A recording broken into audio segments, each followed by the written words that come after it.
Have you ever wondered how soft, beautiful yarn starts its life before it reaches shops, factories, or your final product?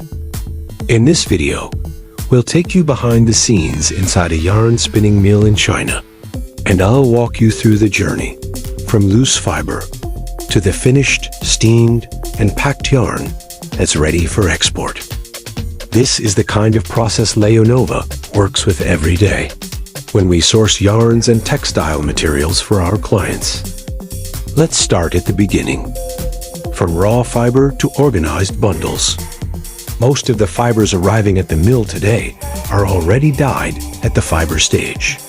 These can be acrylic, wool, blends, or other synthetics, depending on the yarn type required.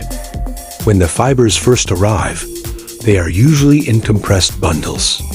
They've been packed tightly during shipping, so they're not straight, not relaxed, and not ready for spinning yet. Before anything else, the mill needs to open, blend, and straighten these fibers. This is where the gilling machines come in. Gilling, combing, cleaning, and preparing the fiber. The gilling machine has two main jobs. Comb the fibers to make them straighter and more parallel. Clean the fibers, removing impurities and irregular pieces. Each dyed bundle is fed. For example, you may see many bright pink acrylic bundles going in at the same time. Later, when you see a pink yarn ball in a shop, that color may have started from these exact bundles. The fibers pass through two gilling stages, each with different settings. In the first stage, the fibers are opened and aligned. On the other side of the machine, you can see them coming out as smooth, flat layers of fiber, laid into rotating bins or barrels. Inside the machine, metal combs are continuously working the fibers, straightening them and removing tiny imperfections. Straight, parallel fibers are essential for spinning. If they are tangled or bent, they won't twist correctly, and the yarn will be weak or uneven. Blending different fibers, creating the right mix. Sometimes the yarn is not just one fiber. For example, a mill may need to produce an 80% acrylic, 20% wool yarn. This blending is also done at the gilling stage. Imagine a large bundle of acrylic fibers and smaller bundles of wool fibers being fed into the machine together. The ratio is carefully calculated so that after blending, the mix is exactly 80/20ths. As the fibers travel through the gilling machine, the acrylic and wool are mixed, combed, and blended into one continuous, uniform strand. It's a bit like mixing cake batter. The ingredients must be combined thoroughly to get the same texture in every slice. In yarn, that texture is fiber composition and color consistency. After the second gilling pass, the fibers come out as light, fluffy roving. Smooth, continuous fiber ready for the next step. Roving, organizing fibers for spinning. The next process is called roving. The roving machine takes the loose, fluffy fibers from the bins and begins to organize and slightly twist them so they can be spun. Here's what happens. Fibers from two bins are fed together. The machine gives them a light twist, just enough to hold them together. The fibers are wound onto large roving cones. These cones will later sit above the spinning machines. The system is mostly automatic. Empty cones are placed in position, filled with roving, and then moved away to the spinning section. The roving at this stage is still thick and weak, but it's now a continuous, manageable strand for the spinning frames. Spinning, turning roving into yarn. Now we move to the heart of the mill, spinning. Here, hundreds or even thousands of spinning positions may be running in long rows. Above each spinner, the roving cones slowly rotate. Below, the spindles spin at very high speed. The spinning machine pulls the roving down, adds twist, and transforms it from a thick, soft rope into a thin, strong yarn strand. The rule is simple. The slower and thinner the feed is, the finer the yarn. The faster and heavier the feed is, the thicker the yarn. Each spinner usually produces one single ply yarn. This single ply can be thousands of meters long compared to the roving that fed it. If the yarn breaks during spinning, the ends are tied and the process continues. The knot at this stage is extremely small because the single plies are so fine. Later, several of these plies will be combined, so you'll almost never notice those early joins. Once each cone of single ply yarn is full, it's removed and sent to the next stage, doubling. Doubling, combining plies. In the doubling section, several single ply yarns are combined into one.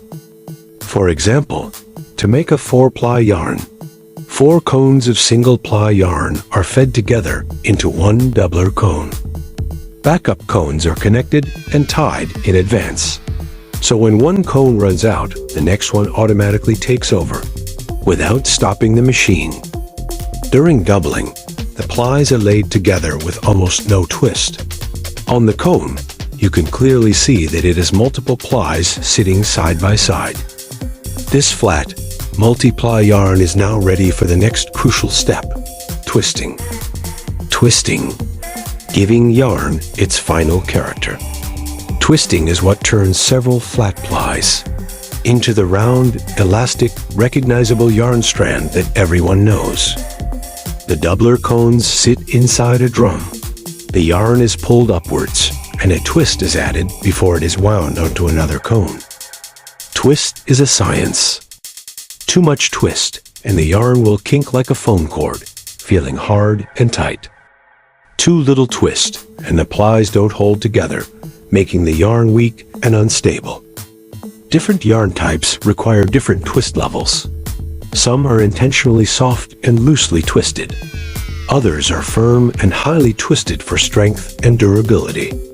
The twisting machines are carefully set so that each yarn style gets exactly the right level of twist for its final use.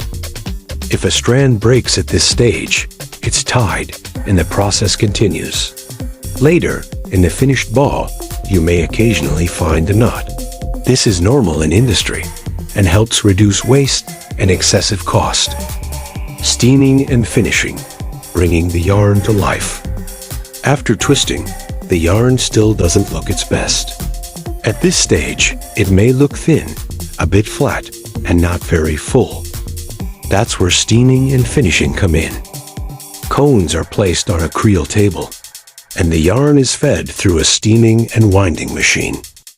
The yarn passes under a strong steam blast, then through a drying section. The transformation is impressive. The yarn becomes fuller, softer, and more rounded.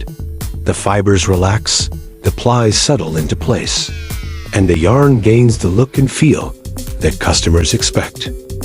This finished yarn is then wound into balls, skeins, or cones, depending on the client's packaging requirements. Winding, weighing, and second quality. In the ball winding section, yarn is wound into its final format, for example, yarn balls. Inside the winder, the yarn is wound under controlled tension to ensure accurate yardage and consistent density. Balls are periodically weighed and checked to confirm they meet the target weight.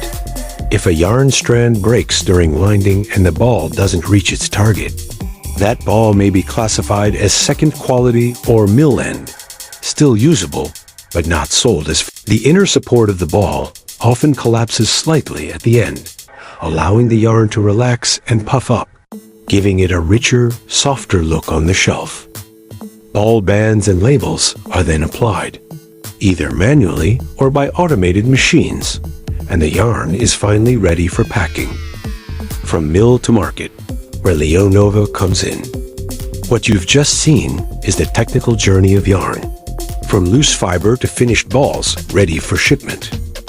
At Liunova, our role is to make this journey safe and reliable for our clients.